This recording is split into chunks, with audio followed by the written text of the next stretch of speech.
Eu gostaria de agradecer o convite que me foi feito de estar aqui hoje no Ministério Público, pela CESAF, de participar desses encontros, um estudo sobre o novo Código de Processo Civil.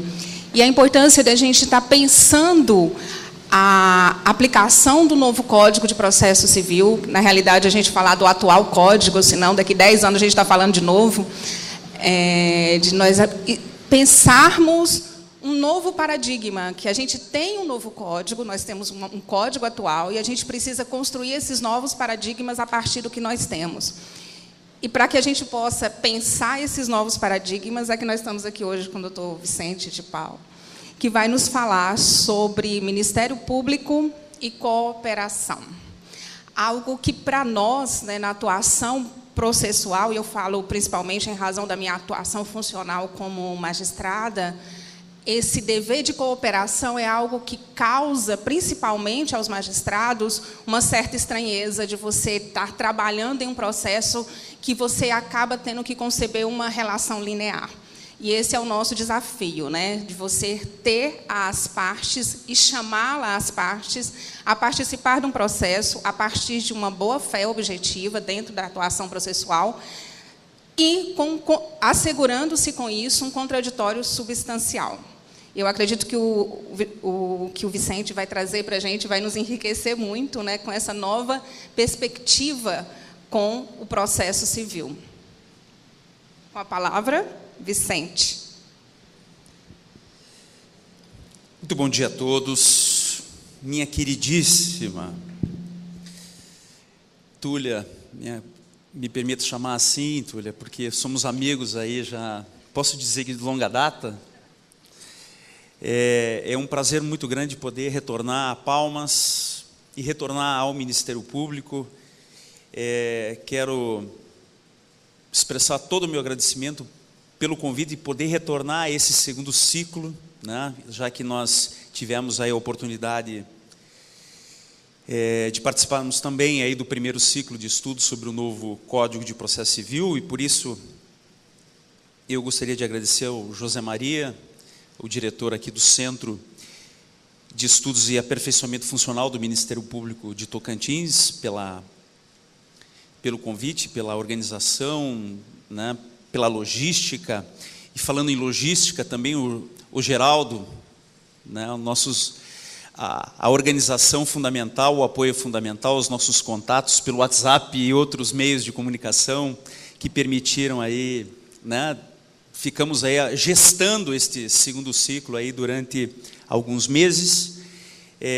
Gostaria de cumprimentar também a minha querida colega Isabelle Rocha, né, do Ministério Público aqui de Tocantins, as doutoras procuradoras de Justiça, a doutora Vera Nilva e Leila, aqui presentes. Agradeço a honra das vossas presenças.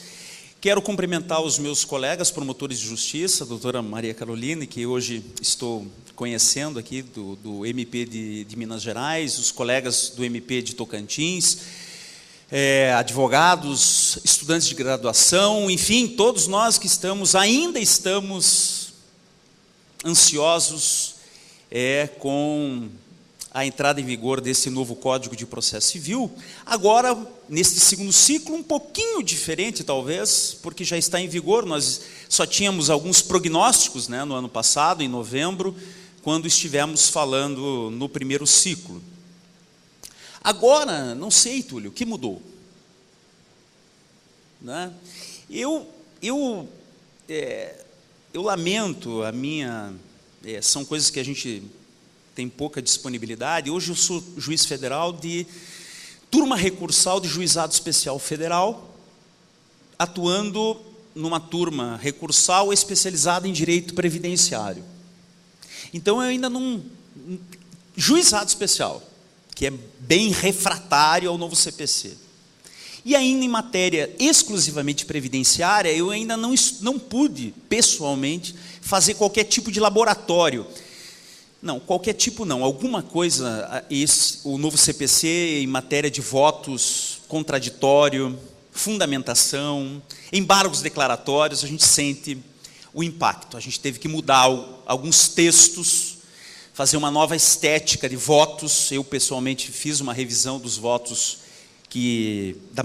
da estética dos votos, para adaptar realmente as exigências do novo CPC, mas eu não senti aquele laboratório do primeiro grau, né, de fazer as audiência de conciliação e mediação, o saneamento compartilhado, alguns temas que nós vamos ver com mais vagar durante a manhã, de maneira que eu não tenho como expressar a vocês, né, em termos empíricos de experiência, sobre os impactos diretos ainda nesses primeiros meses de vigência do novo Código de Processo Civil. Eu tenho alguns retornos de alunos, de advogados, de cursos que a gente tem feito, né, tentando fazer alguma aproximação do que vem mudando, mas certamente o mais importante é dizer, os instrumentos, os principais instrumentos criados pelo novo Código de Processo Civil, dependem fundamentalmente dos postulantes, não dos juízes. Eu, como juiz, não tenho como fazer, nem a Túlia, um negócio jurídico processual. Pelo menos, até temos como incentivar isso em algum momento. Mas, para que a gente veja esse desafio dos negócios jurídicos processuais funcionando, vou passar a lente na ação probatória autônoma, a produção antecipada de prova, o calendário processual, enfim, a maioria dos institutos vão depender em grande grau daqueles que postulam em juízo, da criatividade e da atualização de quem postula, da advocacia, e eu gostaria de destacar dessa manhã do Ministério Público. Porque o Ministério Público, dentre os postulantes, tem uma grande vantagem. Todo promotor de justiça é qualificado. Os promotores têm uma qualificação, um nível de formação sempre basicamente uniforme. O que não se dá com a advocacia. Na advocacia, você tem os advogados em vários níveis. O exame da OAB ele não é suficiente para garantir uma uniformidade de formação tal qual ocorre com o Ministério Público. Então, eu gostaria de dizer nesta manhã que eu deposito muita fé, na advocacia também, quero destacar isso, mas eu deposito muita fé no Ministério Público como um grande realizador. E, por isso, eu trago como primeiro slide essa compreensão de que a tarefa, as missões do Ministério Público com o novo Código, elas se ampliam. Porque nós temos o Ministério Público como autor das ações, especialmente na tutela de direitos difusos, coletivos, individuais homogêneos, mas temos um novo Ministério Público. Acabou o Ministério Público fiscal da lei. Sim, ele também é fiscal da lei. Mas hoje o Ministério Público, pela definição do novo Código, é o fiscal da ordem jurídica. E olha, eu já ouvi colegas dizendo assim, olha, aqueles preciosismos dos processualistas de mudar uma palavra, né? Agora não é mais fiscal da lei, é fiscal da ordem jurídica, e isso é uma bobagem que não tem muito a ver, não muda nada. Eu sempre tenho insistido que as mudanças que nós queremos, até mesmo em termos culturais, em termos de mentalidade, começa sim com um novo discurso. A gente tem que começar a trabalhar um novo discurso a partir deste novo código. E todo novo discurso, que é um pressuposto fundamental de qualquer mudança cultural, exige novo vocabulário. Palavras novas, terminologia nova, é o novo que está se apresentando, exigindo uma revisão de condutas. Temos que rever as nossas condutas como juízes. O novo CPC propõe uma revisão de condutas dos advogados e uma revisão de condutas dos membros do Ministério Público. Essa revisão autocrítica é uma mudança cultural que exige um novo discurso, exige um novo vocabulário, exige novas palavras. Sim, o Ministério Público agora é o fiscal da ordem jurídica, porque ele não se limita mais a fiscalizar a aplicação da lei em sentido formal. Ele é o fiscal da Constituição. E agora, não sei se a Maria Carolina concorda comigo, é o fiscal dos precedentes. Porque agora a gente começa a compreender que os precedentes também constituem uma modalidade de norma jurídica, tão forte quanto a lei. Precedentes vinculantes, obrigatórios ou não, mas especialmente os precedentes vinculantes, obrigatórios, os acórdãos em IRDR, em assunção de competência, recursos repetitivos, enfim, esta conclusão jurisprudencial expressada nos precedentes também deve ser objeto de fiscalização do Ministério Público Fiscal da ordem jurídica. Portanto, o novo CPC recoloca no plano legislativo o Ministério Público tal qual a Constituição já tinha colocado. O Ministério Público é o fiscal do ordenamento jurídico, é o fiscal de regras, princípios, Constituição, precedentes. Então é um novo desenho, é uma nova proposta que eu quero insistir. Eu quero insistir com isso. Quando a gente fala, e a gente escuta falar muito, sim, não adianta uma nova lei, temos que ter uma nova mentalidade. Como se isso brotasse do acaso, né? De boa vontade, assim. Né? Vamos colocar o cinto de segurança, vamos acender os faróis nas estradas. Bem, precisou de lei para fazer as pessoas serem razoáveis e acenderem os faróis nas rodovias. Eu viajo bastante de carro pelo interior do Paraná, de Santa Catarina. Bem, agora todo mundo acende, né? Mas precisou lei para mudar um comportamento. Hoje, né, nós entramos no carro e não apertamos o botão, ou giramos a chave, antes de escutar o clique do cinto de segurança. Se a gente não escuta o clique, né, a gente parece que não dá para seguir adiante. É uma mudança de conduta operada pela lei. E aqui, o novo CPC tem que ser entendido dessa forma. É uma lei que vai nos auxiliar a mudar condutas, a partir de uma autorreflexão de todos os sujeitos do processo, dos juízes, dos auxiliares, dos promotores de justiça, dos advogados. Essa mudança cultural, sim, é importante, não vem do acaso e depende da nossa insistência em formular um novo discurso. Quando eu falo formular um novo discurso, é que eu quero dizer que nós estamos impregnados, Túlia, de discursos, de concepções completamente ultrapassadas e que contaminam e detonam o nosso sistema processual. Uma prova. Não sei se temos aqui procuradores municipais, estaduais, federais, enfim, representantes da Fazenda Pública, mas esse discurso, a advocacia pública ou a Fazenda Pública não faz acordo? Esse discurso, a advocacia pública tem que recorrer sempre?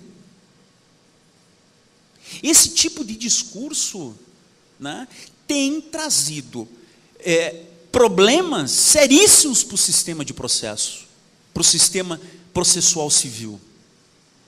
São discursos que a gente tem que encerrar, através da substituição por uma outra perspectiva, e o novo CPC traz ferramentas para a substituição desse tipo de discurso. Como assim? Será que já paramos para pensar o quanto que a própria Fazenda Pública perde em termos de dinheiro, porque não faz acordo, ou porque recorre sempre? Eu sou, como juiz de turma recursal de juizados especiais, lá, os senhores sabem, a própria 9.099 não prevê honorários advocatícios nos juizados especiais. No entanto, quem recorre e perde, paga honorários, 10%. O INSS recorre sempre quando perde. e recorre muitas vezes com petições recursais, recorta e cola.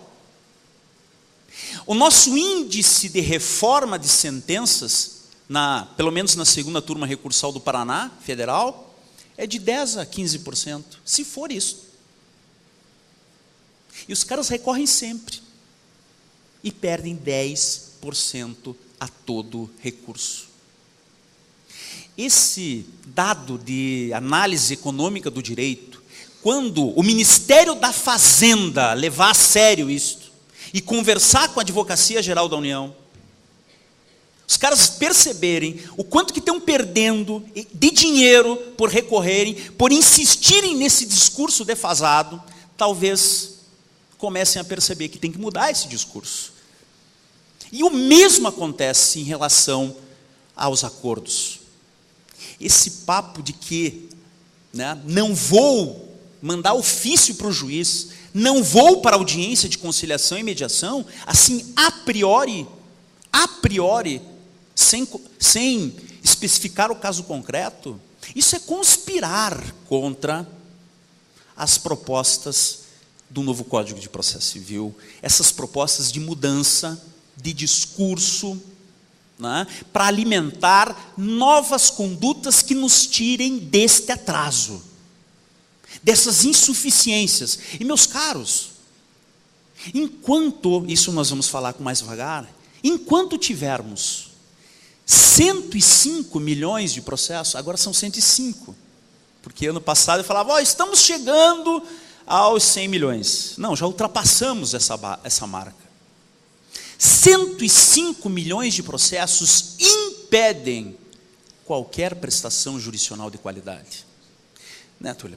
Peraí, eu sei que eu tenho que fundamentar bem, eu sei que eu tenho que fazer uma instrução processual calibrada, qualificada, para conhecer bem o que eu estou julgando. Mas doutora Vera, na segunda turma recursal dos juizados, no meu gabinete pauta por mês 400 processos, 400 recursos por mês. Os senhores não acham que eu faço a leitura de 400 processos por mês, né? É impossível. E se eu não pautar este número de processos por mês, as minhas estatísticas estarão lá nos últimos degraus de avaliação da corregedoria e eu vou ter problemas. Teremos problemas. CNJ, corregedorias, advocacia, todos aqueles que de alguma maneira dependem da análise dos recursos. Muito bem. O tema da minha fala, e aí eu me permita, Túlio, levantar agora só para... O tema da minha fala é justamente esta perspectiva de utilizar o novo Código de Processo Civil como uma proposta cultural, vislumbrar a proposta cultural do novo Código de Processo Civil. E esta proposta cultural, quando eu falo proposta cultural, é proposta de mudança de comportamento, a partir de uma mudança de discurso, a partir de um novo vocabulário. O nome desta proposta cultural, é possível que nós tenhamos várias propostas culturais, mas uma proposta que é tipicamente cultural é a proposta da cooperação. Porque, sim, nós temos a cooperação, ela tem um artigo basicamente no Código, que é o artigo 6º, que fala da cooperação. Mas a cooperação, a ideia da cooperação, que alguns chamam de princípio da cooperação, é uma ideia de revisão de alguns parâmetros de condutas de todos os sujeitos do processo, dos juízes, dos advogados, dos membros do Ministério Público. É mais ou menos aquilo que nós vemos no dia a dia das pessoas. Por exemplo, aquela ideia no futebol, do fair play. O fair play é uma atitude cooperativa, né? É aquela ideia de pensar assim, sim, nós estamos lutando entre si, o futebol é uma guerra, cada um quer ganhar, nós vimos aí as Olimpíadas para comprovar isto, mas existe um limite ético, mesmo dentro do futebol. Se o cara está caído, em situação de desvantagem, está machucado, não vale a pena seguir o jogo.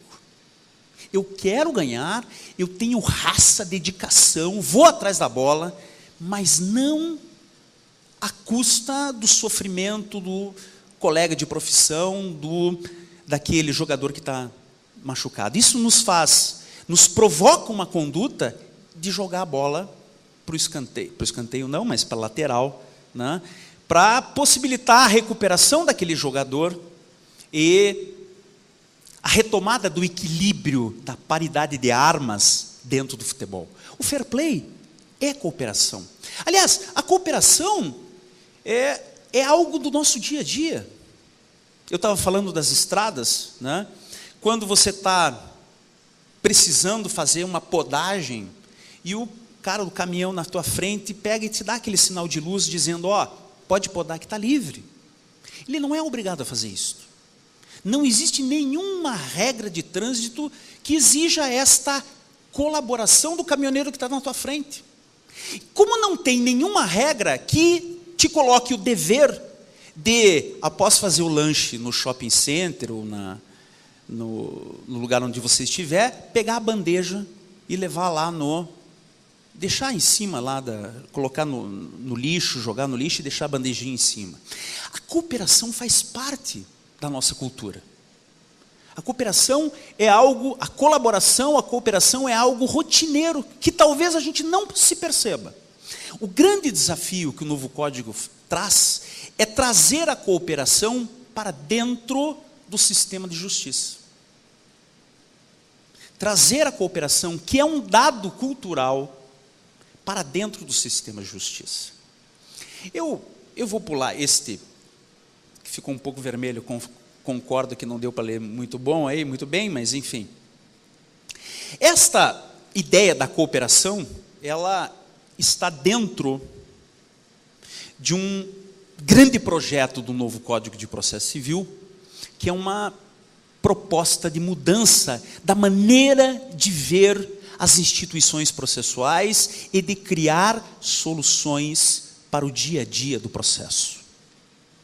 Esta maneira esta última aqui, o número 4, o neoprocessualismo.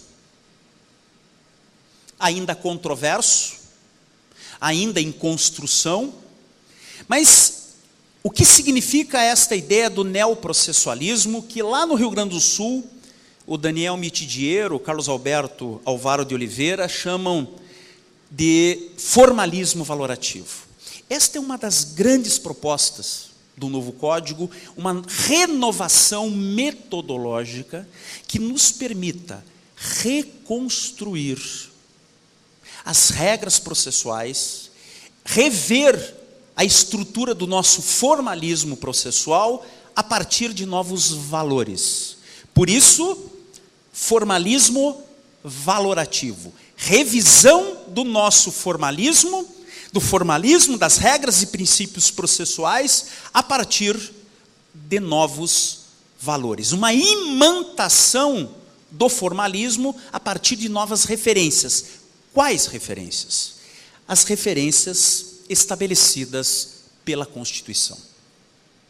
O artigo 1º do novo Código de Processo Civil é uma proclamação metodológica. É a proclamação de que existe uma nova opção metodológica, uma nova maneira de pensar o processo civil e de elaborar soluções processuais, sempre a partir da Constituição. Veja que o artigo 1º o que ele faz é dizer o óbvio. Como é que eu conheço o processo civil brasileiro? A partir da Constituição. Existe um modelo constitucional de processo que atinge processo civil, processo penal, processo trabalhista, processo administrativo. Este modelo constitucional de processo, é a partir dele que nós construímos o sistema de justiça civil e utilizamos subsidiariamente ou secundariamente o CPC, a lei, para dar densificação normativa àquilo que está na Constituição. Então notem, o artigo 1º é o artigo de abertura, que proclama que a Constituição é a fonte primordial, primeira, é o modelo constitucional de processo que nos orienta. É a teoria de direitos fundamentais. Quando eu falo de teoria de direitos fundamentais, eu sinto uma crise de identidade. Porque eu sou da geração dos anos 90, primeira metade dos anos 90. A minha graduação, eu comecei a graduação em 91 e terminei em 96. Isso porque antes eu fiz biologia. O meu grande sonho era estudar pinguins na Antártida. Por isso que eu moro em Curitiba.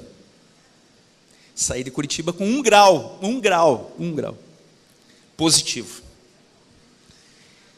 Eu sou dos anos 90, ali, Constituição de 88, final de 88. Eu comecei a estudar Direito Constitucional em 91. Sabe qual que era o livro? Qual que era o livro que eu estudava, professora? Direito Constitucional, lá no início dos anos 90. Um livrinho pequenininho, da Malheiros, Elementos de Direito Constitucional. Michel Temer. Pare para pensar, a minha formação em Direito Constitucional foi pelo Michel Temer. Dá para acreditar? Como é que eu consegui chegar aqui? Mas o que eu quero dizer é que a palavra direitos fundamentais, nunca me disseram isso na graduação. Eu nunca tive uma disciplina para falar de direitos fundamentais. A ideia de constitucionalismo, gente, só me veio no mestrado.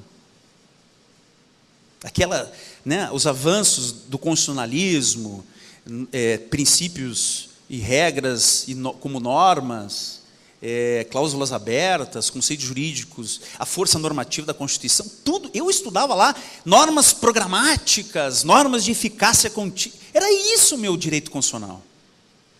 Quer dizer, quando coloca isso no artigo 1º do Código, não é à toa, gente. Sabe, eu tenho colegas, o meu orientador de mestrado, doutorado, Sérgio Arenhardt, ele vem nas palestras e fala, esses 12 primeiros artigos é tudo bobagem, porque, afinal de contas, é repetição da Constituição.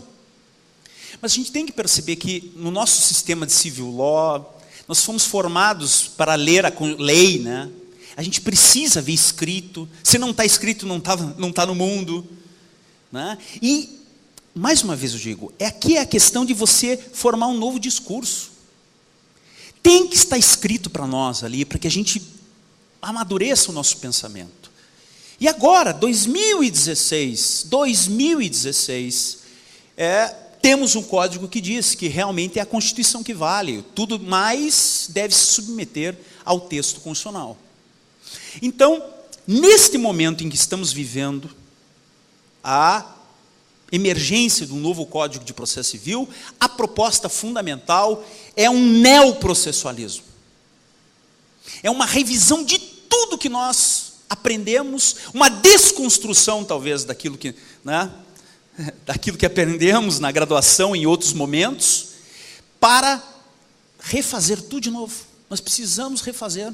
Vejam, o novo CPC foi aprovado em 2015, no aniversário de 30 anos da redemocratização do país, 1985 a 2015, 30 anos da redemocratização do país. Novo Código de Processo Civil, falando a linguagem da Constituição, falando em direitos fundamentais, e muita gente saindo à rua pedindo a volta da ditadura militar. Intervenção militar já. Lá na SMAT surgiu um termo que eu estou levando para o Brasil todo, Túlia. Vivemos lá na SMAT, nas nossas discussões, vivemos uma democracia de primeira infância. Vivemos uma democracia de primeira infância. As nossas instituições ainda estão em fase de elaboração. As nossas instituições ainda não estão fortalecidas No plano político, essa semana é fundamental. Então nós estamos construindo, e talvez o nosso sistema de justiça comece aí um passo decisivo com a edição desse novo Código de Processo Civil. Eu também disse, sou um convertido. Como juiz, eu sou um convertido. Porque quando o senador José Sarney baixou a portaria, nomeando a comissão Fux para a elaboração do novo CPC, eu ia lá nas audiências públicas dizer, não é o momento de fazer Código de Processo Civil. Nós estamos no momento de transição do processo físico para o processo eletrônico. Vamos esperar o processo eletrônico ser como é em Tocantins, como é lá na Justiça Federal da 4ª Região. Vamos deixar o processo eletrônico se estabilizar no país e começar a pensar o processo civil sob uma nova plataforma. Enfim, mas com o passar do tempo, com as discussões e com a edição do novo CPC e mais, veja essa, Túlia, com a minha assunção na turma recursal, tendo a oportunidade de olhar de cima, né? Olhar de cima no sentido de ver o que está sendo feito nos processos pelos colegas, eu me deparei com uma situação. Precisávamos fazer uma reestruturação urgente porque estava todo mundo fazendo mais ou menos do jeito que queria. Uma bagunça generalizada. E eu digo assim, se alguém critica precedentes, crítica firme a precedentes, bem, tem que olhar a realidade. Tem que dar uma parada para ver como é que esses milhares de juízes e tribunais pelo Brasil inteiro fazem na interpretação das regras. Não há uniformidade. Cada um decide do jeito que quer. E isto é real. Me deparei com essa situação. E foi com a experiência, vendo o que a realidade me informava, que eu falei, olha gente, sabe o que? Está precisando mudar mesmo, nós precisamos ter uma nova diretriz. E passei a defender, até contra muitos dos meus colegas, até hoje, eu encontro muita resistência entre os meus colegas juízes federais e estaduais. Do juízo do trabalho, então, nem falo. Do juízo do trabalho, os caras já falaram, aqui só se aplica isso, né? A instrução normativa do TST disse o que se aplica e o que não se aplica do novo CPC no processo trabalhista. Então, é necessário. E vejam que é tão importante este novo Código de Processo Civil, porque é o primeiro código que fala a linguagem da Constituição, é o Código dos Direitos Fundamentais Processuais, é o código que vem oxigenar democraticamente o sistema de justiça. De todos os códigos que temos no Brasil, é o primeiro código proposto, discutido e aprovado em tempos de normalidade democrática. CPC anterior, de 73, ditadura militar, governo Médici. CPC de 39, ditadura Vargas, Estado Novo. Né? O CPC 2015 é o CPC da democracia. Nós vivemos um período ainda de primeira infância democrática. E é natural uma certa resistência à mudança. Mas este artigo 15, para mim, é o mais importante de todos. Porque ele coloca o novo Código de Processo Civil numa escala superior do sistema de justiça, como uma norma diretriz ou matriz do sistema processual não penal. Eu estou colocando aqui talvez eu atualize esse slide, porque ontem teve uma discussão sobre o novo CPC no processo penal. Eu não sei quais foram as conclusões do painel, mas eu tenho colegas do penal que estão se alimentando do CPC para trazer discussões no processo penal, né? Então não sei nem se eu devo restringir essa conclusão ao processo civil, ao sistema não penal. Talvez até o sistema penal possa se alimentar de um código que fala a linguagem da Constituição. Na ausência de normas que regulem o processo eleitoral, trabalhista ou, importantíssimo aqui, administrativo, as disposições desse código lhes serão aplicadas não apenas subsidiariamente, mas também supletivamente. Lhes digo a minha interpretação desse supletiva, que até o último segundo das discussões no Senado Federal houve uma luta para suprimir, especialmente os colegas da Justiça do Trabalho, queriam até o último segundo suprimir esta palavra supletiva. Porque o que é supletiva aqui? Isto quer dizer que o novo CPC, ele não tem aplicação apenas subsidiária para colmatar lacunas, para preencher vazios normativos. O novo CPC, ele também serve para completar, no sentido de adaptar o processo eleitoral, o processo trabalhista e o processo administrativo à Constituição. Esta é a tarefa desse artigo 15, o CPC novo como ponte entre esses sistemas defasados, ponte ao modelo constitucional de processo. Eu tenho para mim que aplicar o novo CPC ao processo administrativo seria uma das grandes saídas para a diminuição deste assustador acervo de processos judiciais. Uma requalificação do processo administrativo, uma atuação do advogado no processo administrativo. E eu tenho que falar do processo administrativo previdenciário, que por natureza é inconstitucional, porque não tem fundamentação, não tem contraditório, produção de provas completamente sem nenhum padrão de conduta, sem nenhum modelo. A requalificação do processo administrativo, previdenciário, ambiental, tributário, é uma atuação até que deveria ser estimulada do advogado. No acompanhamento do processo administrativo, poderia ser uma sacada importante para requalificar o processo administrativo e diminuir as pendências judiciais, o número de processos judiciais. E aqui, devo dizer, falando para o Ministério Público, meus colegas promotores de justiça, esta disposição impõe a observância do modelo constitucional do processo no processo administrativo do Ministério Público. Não só o funcional dos servidores, mas também nos processos administrativos de investigação e no inquérito civil público, um ponto-chave. Contraditório no inquérito civil público.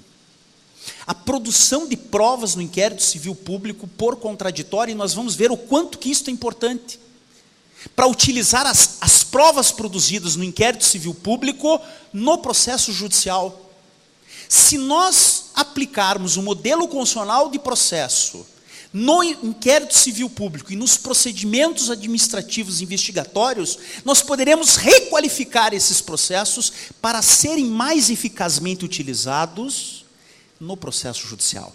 Inquérito civil público não é inquérito policial.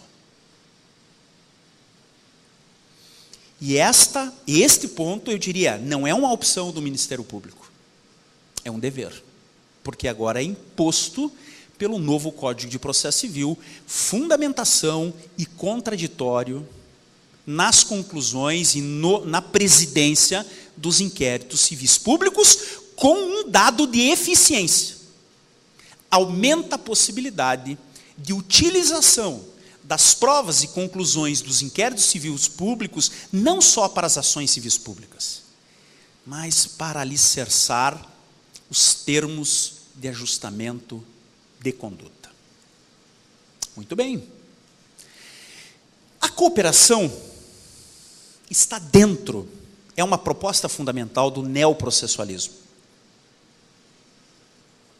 Esta nova opção metodológica fincada na Constituição, chamada de formalismo valorativo, de neoprocessualismo, ela bebe da Constituição. Os neoprocessualistas da linha do Daniel Mitidiero, do Fred Dias Júnior, né, chamam aí o novo processo civil, o novo modelo de processo civil proposto pela Constituição, pela essa nova vertente metodológica e pelo novo CPC, processo cooperativo. O novo modelo de processo civil seria o processo cooperativo, o processo civil cooperativo. Eu prefiro usar processo cooperativo, porque não é só no civil. Vamos também usar isso no eleitoral, no trabalhista, nos juizados especiais, porque para mim, juizado especial não pode ser justiça de segunda classe. Justiça de segunda classe é aquela que acha que a Constituição, para ela, é outra. E me parece que os juizados se alimentam da mesma Constituição e do mesmo modelo constitucional da justiça comum. Esse é o esquema fundamental da cooperação, desta proposta metodológica do novo CPC, desta proposta cultural do novo CPC. A cooperação não é um conceito único. Não existe um conceito fechado de cooperação. A cooperação é uma engrenagem composta de várias peças. Fundamentalmente, essas 3 peças. O contraditório, do qual emana o preciosíssimo dever de diálogo. Esse contraditório é a nossa parte, fundamentalmente a parte dos juízes na cooperação, e da onde muita resistência vem, muita resistência.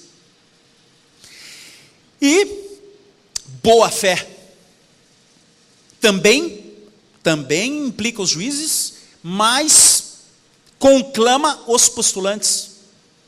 A atuação de boa fé dos advogados, das partes, dos promotores de justiça, dos procuradores, daqueles que pedem, daqueles que vão ao judiciário, é um dado fundamental, também muito forte no novo Código de Processo Civil, o consensualismo, a busca de soluções consensuais.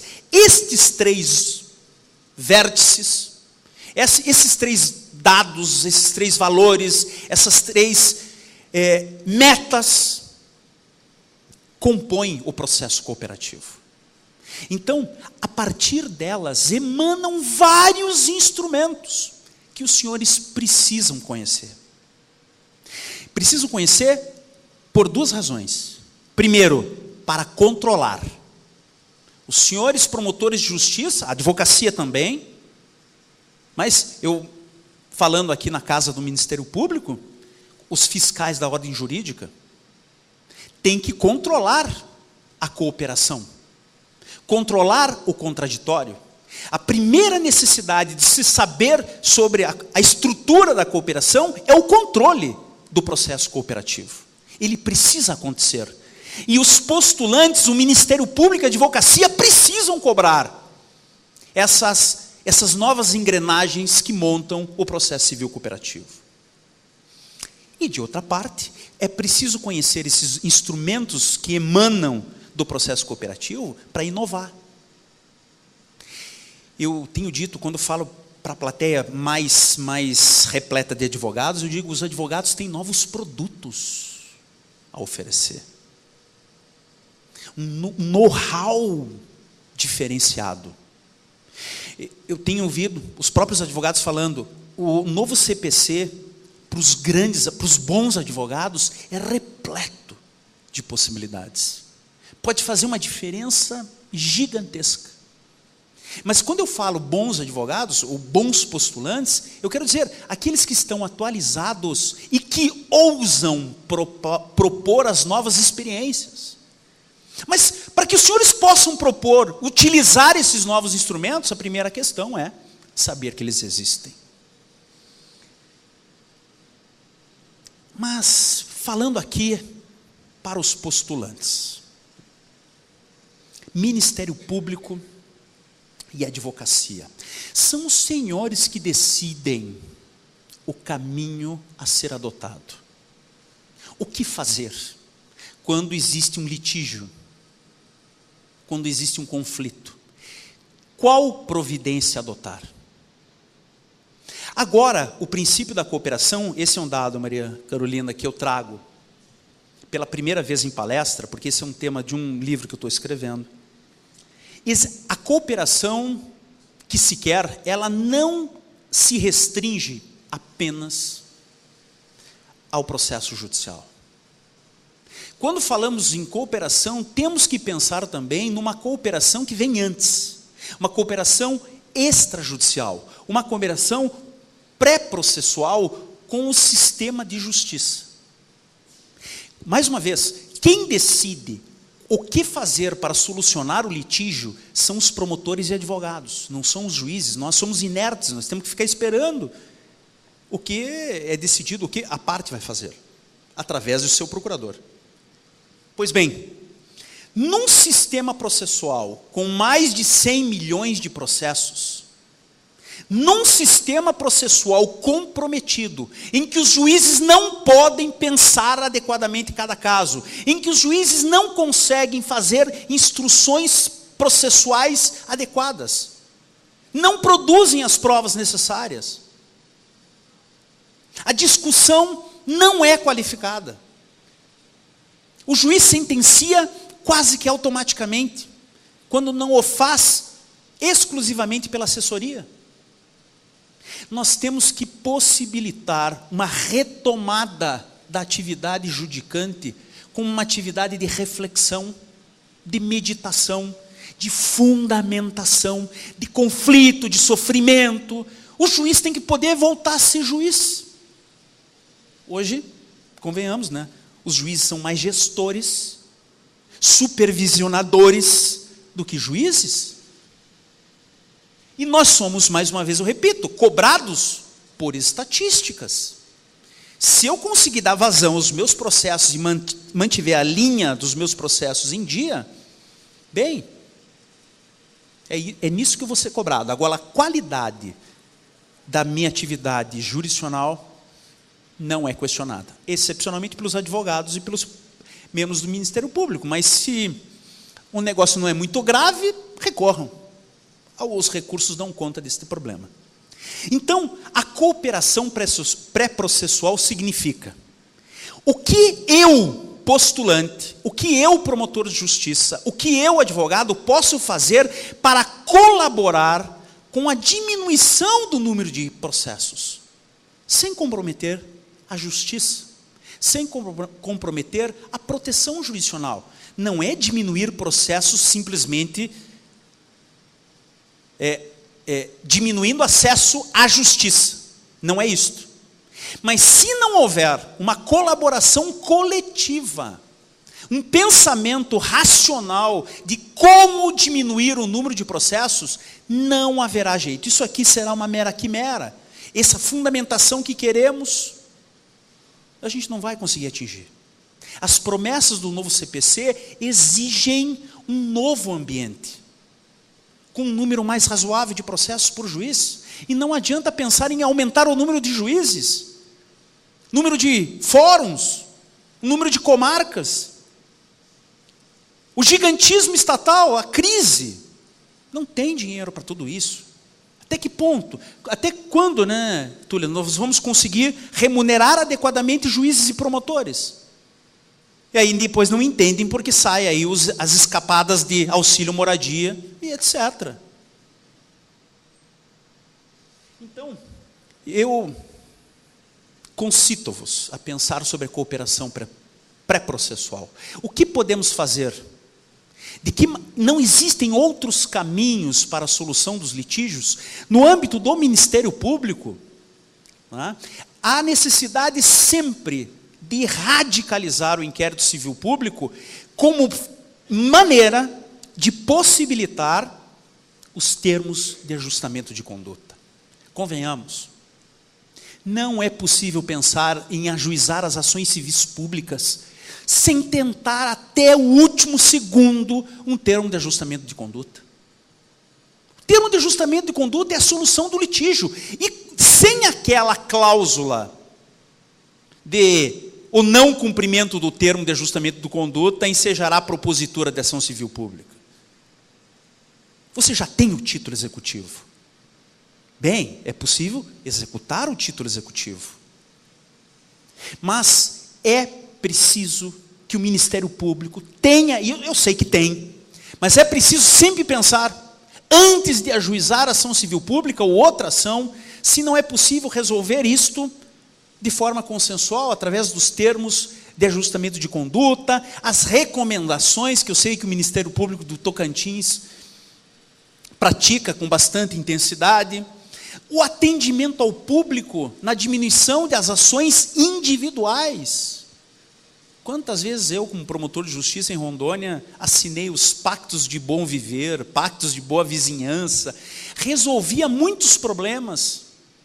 Às vezes as pessoas querem ouvir o promotor dizer, olha, tem que fazer isso, tem que fazer aquilo. Assinam embaixo, você previne conflitos, previne novas ações. Formação de títulos executivos extrajudiciais pelo Ministério Público. Título executivo extrajudicial, as partes assinaram com o referendo do Ministério Público, não precisa de ação de conhecimento, já é título executivo judicial. E eu disse que o inquérito civil público pode ser uma base fundamental se elaborado dentro do modelo constitucional de processo, para propiciar termos de ajustamento de conduta e, com isso, propiciar a solução extrajudicial do conflito numa ideia de cooperação pré-processual. Dentro desse esquema, nós temos que incluir também a ação probatória autônoma. E o que é a ação probatória autônoma? Então, isto é a cooperação pré-processual, para evitar novos processos, soluções consensuais extrajudiciais do conflito. Saquem essa.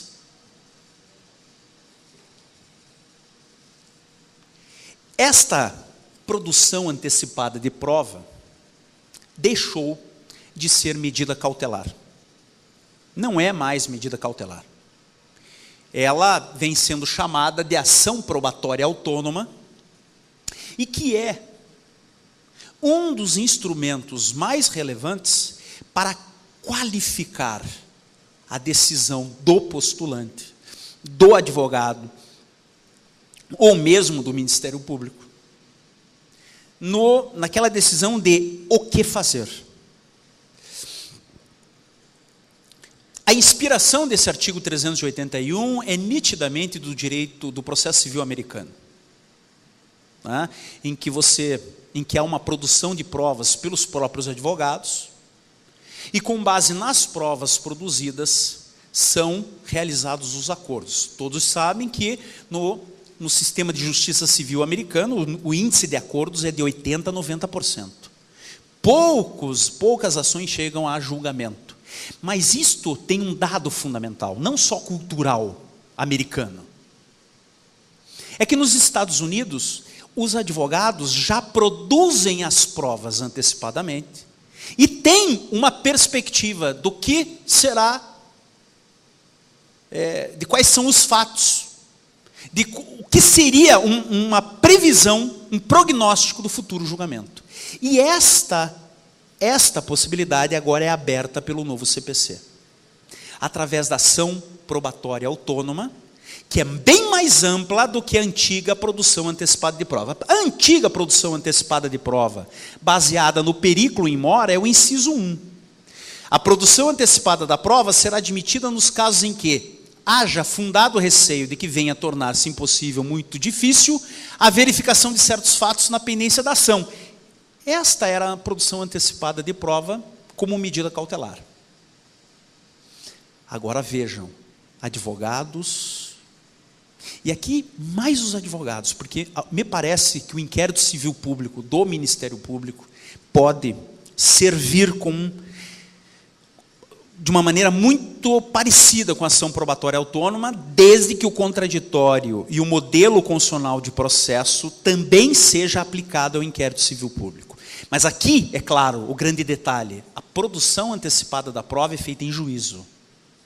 E para que a produção antecipada de prova pode se dar agora? Você produzirá a prova para verificar, inciso 2, a prova a ser produzida seja suscetível de viabilizar a autocomposição ou outro meio adequado de solução de conflitos.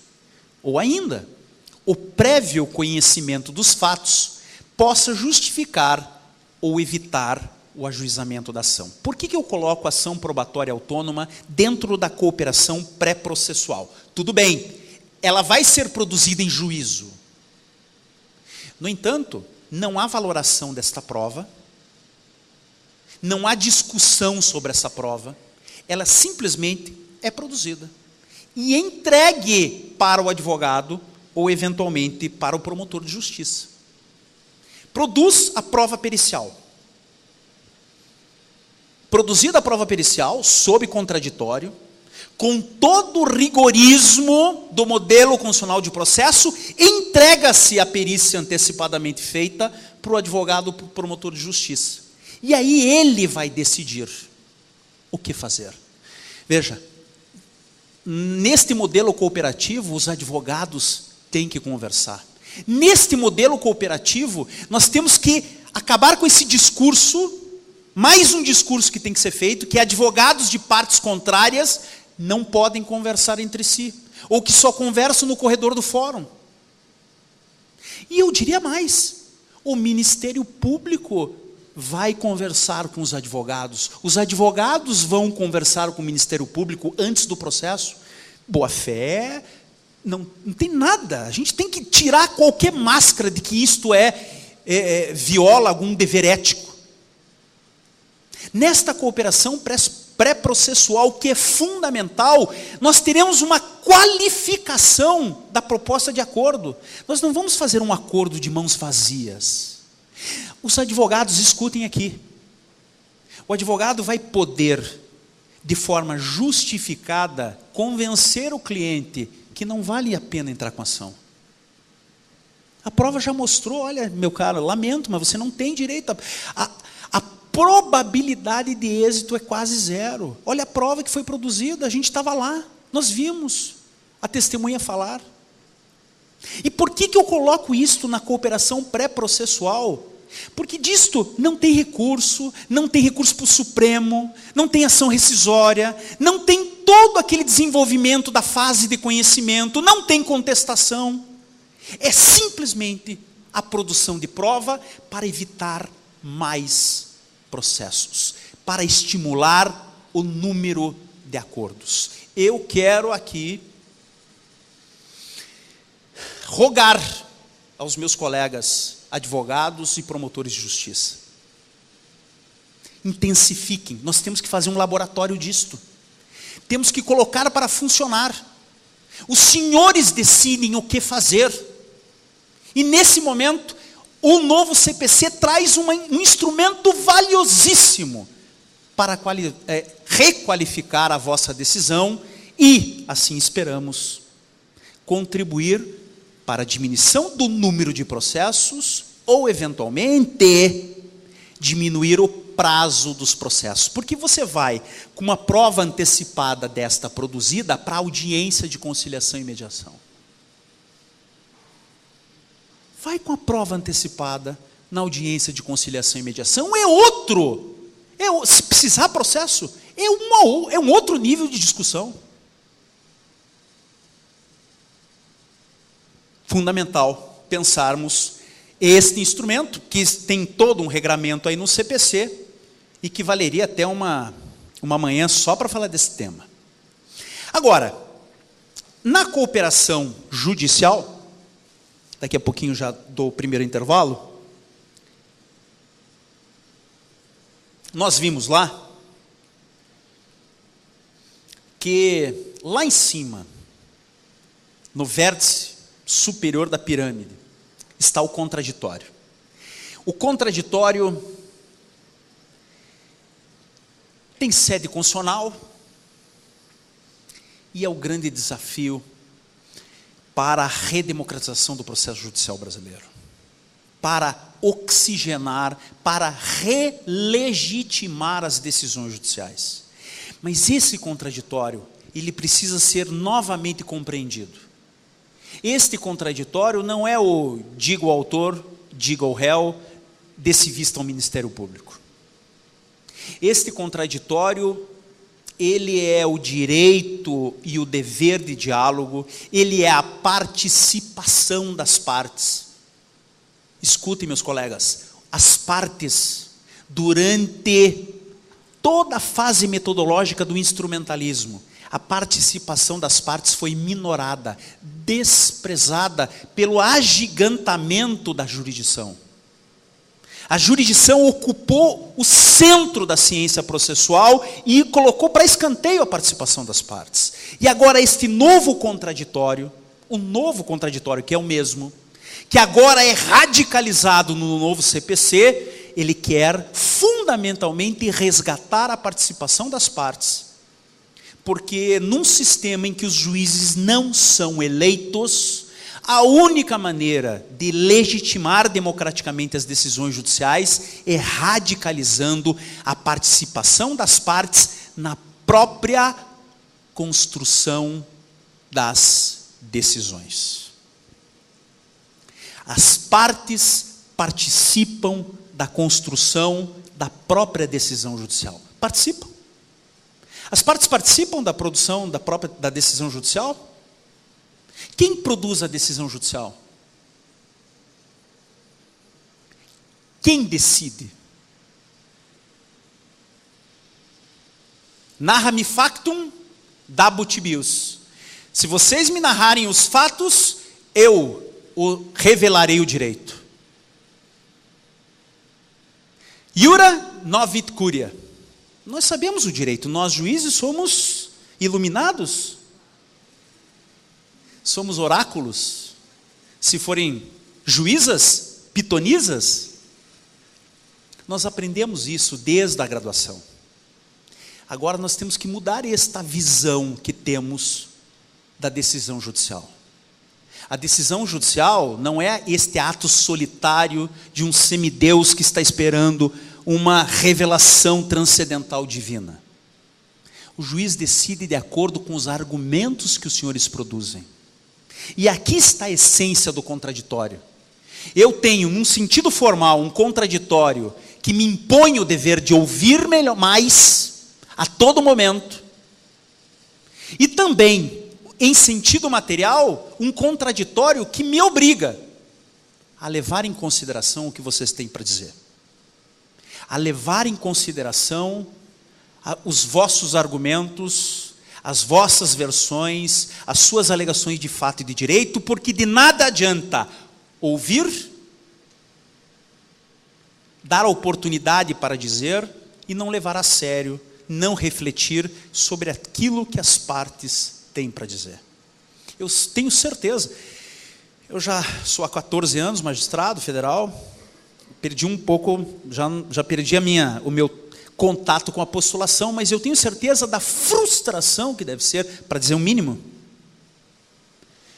é quando você estuda o caso, produz o caso, arrazoa, fundamenta, e percebe que nada daquilo que você produziu foi levado em consideração pelo juiz no momento de decidir. O que eu estou dizendo? Os juízes terão que ouvir mais, vão ter que ouvir melhor. É uma nova conduta para os juízes. O contraditório impõe uma nova conduta para os juízes. E nesse sentido, estamos agora proibidos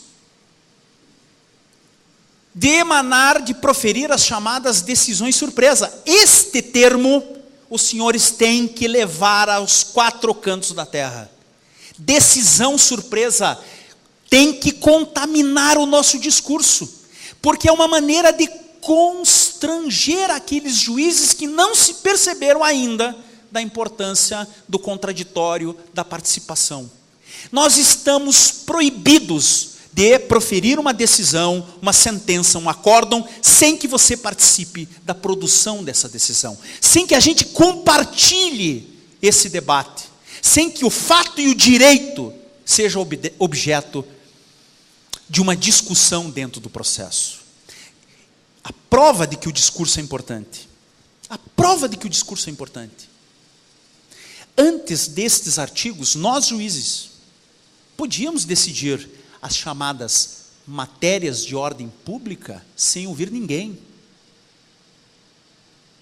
Prescrição, decadência, condições da ação, incompetência absoluta, pressupostos processuais, uma lista sempre maior de matérias,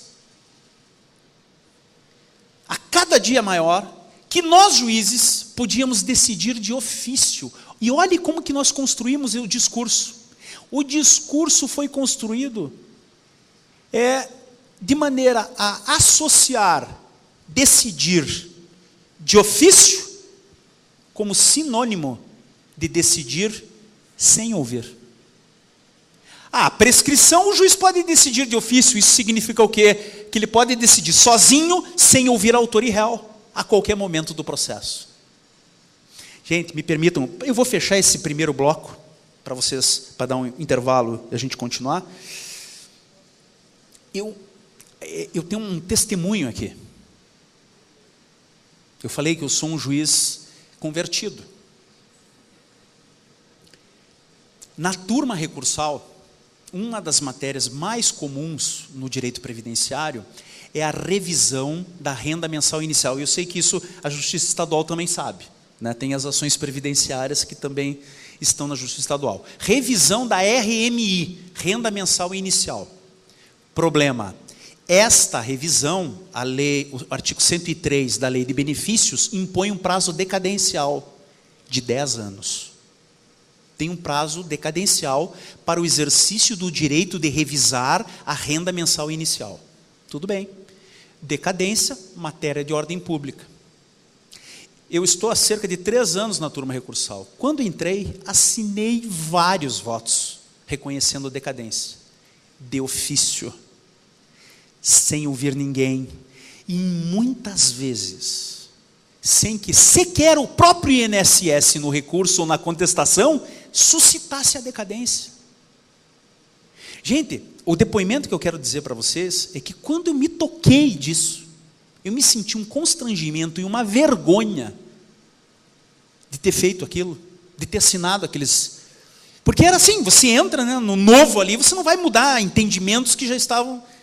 Mas quando eu me deparei com votos reconhecendo decadência de ofício, sem que sequer as partes tivessem suscitado, e sem que a gente desse a oportunidade para, pelo menos o autor, falar que não havia decadência, eu me deparei com a conclusão de que eu estava provocando uma verdadeira violência. Uma violência sem tamanho. Matar um direito da parte sem que ela pudesse participar da discussão daquela matéria. Obviamente que isso eu não faço mais. A minha equipe já há algum tempo já está orientada. Mudamos os votos. Né? Agora com o novo CPC tem o artigo, né? Nos termos do artigo 9º, artigo 10, diga a parte sobre a possibilidade de decadência. E esse depoimento que eu estou dando é exatamente este. É possível a mudança de comportamento. Um pouquinho de boa vontade, um pouquinho de cabeça aberta, a gente percebe que errou. A gente percebe que como a gente estava fazendo era errado, era violento, era perverso.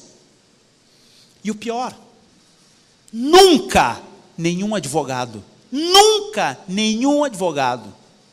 ou o MPF, suscitou que aqueles votos eram inconstitucionais. Nunca ninguém abriu um recurso extraordinário, fez alguma coisa para dizer, olha, este voto viola a Constituição porque inobserva o contraditório. E nunca ninguém impugnou esse tipo de voto, porque nós estávamos imersos num discurso em que aquele tipo de situação era normal, natural e mais, era uma situação desejada. Desejada em nome do lema do instrumentalismo: efetividade, eficiência. Que bom que o juiz decidiu rápido. E ninguém se deparava com a violência democrática que isso significava, porque isso participava do nosso discurso e dava ares de naturalidade a esse tipo de violência. Precisou o código vir aqui e falar: gente, isso não pode, tem que ter um limite, e tem que embaraçar o juiz que faz isso.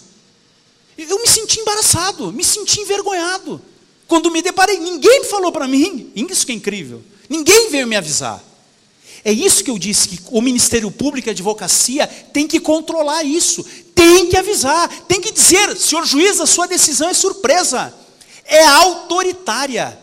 Talvez estrategicamente não seja bom falar autoritário, mas decisão surpresa é um termo que tem que circular. Nas petições, na sustentação oral, nas ações, nas contestações, seja lá onde for. Decisões surpresa estão proibidas porque são antidemocráticas e autoritárias. Esse é um meia-culpa que eu faço e que eu conclamo os meus colegas o tempo todo a fazer. Fecho esse primeiro momento dizendo: bem, se o contraditório deve ser em sentido formal, temos que ouvir, temos que dialogar, mas também em sentido material, temos que levar a sério o que as partes têm para dizer. Naturalmente a decisão tem que ser analítica. Naturalmente, os argumentos que você traz sérios, os argumentos que você deduz no processo, aquilo que você debateu, tem que ser levado em consideração pelo juiz, no momento de decidir. Não há fundamentação quando o juiz não enfrenta todos os argumentos deduzidos no processo capazes de, em tese, infirmar a conclusão adotada pelo julgador. Este inciso 4 vem para realizar a faceta mais importante do contraditório, que é o contraditório em sentido substancial, material.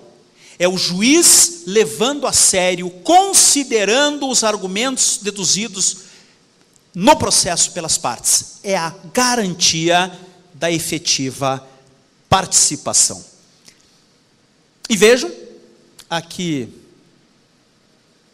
aliado à fundamentação, o dispositivo também tem que ser analítico. Não basta simplesmente dizer: condeno o réu a pagar 10 mil reais com juros e correção. Além da fundamentação analítica, o dispositivo tem que expressar o valor principal, índice de correção monetária, taxa de juros, termo inicial de ambos, periodicidade da capitalização de juros. Só se for impossível é que o juiz não fará isto. Mas toda decisão condenatória, quantia certa, além da fundamentação analítica, também terá que ter um dispositivo analítico. E os procuradores de justiça também vão ter que cobrar isso do tribunal.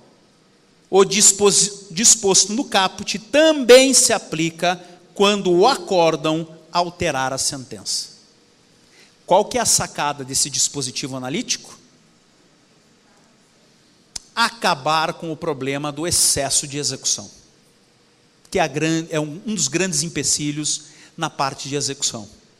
A partir do momento que a decisão contém a fórmula do cálculo com detalhes, quando transita em julgado com os detalhes, com o índice de correção monetária, com a taxa de juros, dificilmente haverá discussão de cálculo posterior. E notem que, neste caso, os embargos declaratórios têm uma função especial na cooperação: controlar fundamentação analítica e dispositivo analítico. Não deixem passar em branco. Se a fundamentação da decisão não é analítica, ou, principalmente, o dispositivo não for analítico, embargue em declaração, dizendo, evocando o 489, parágrafo 1º, ou o 491, para exigir, para qualificar a decisão judicial. E nós, juízes, vamos entender, em embargos declaratórios, que evoquem a cooperação, que evoquem o 491 e o 489, parágrafo 1º, vamos entender que é a atuação do advogado e do Ministério Público para o aperfeiçoamento das decisões judiciais e, consequentemente, o melhoramento da prestação jurisdicional. Vou dar um intervalo e eu sempre costumo perguntar, por que voltar? Por que a plateia deverá voltar? Porque agora eu começarei, depois do intervalo, a falar dos outros vértices da cooperação, a boa-fé e a consensualidade, e os instrumentos advindos da boa-fé e da consensualidade que podem otimizar a advocacia e principalmente a atuação do Ministério Público. 10 minutos, já retornamos.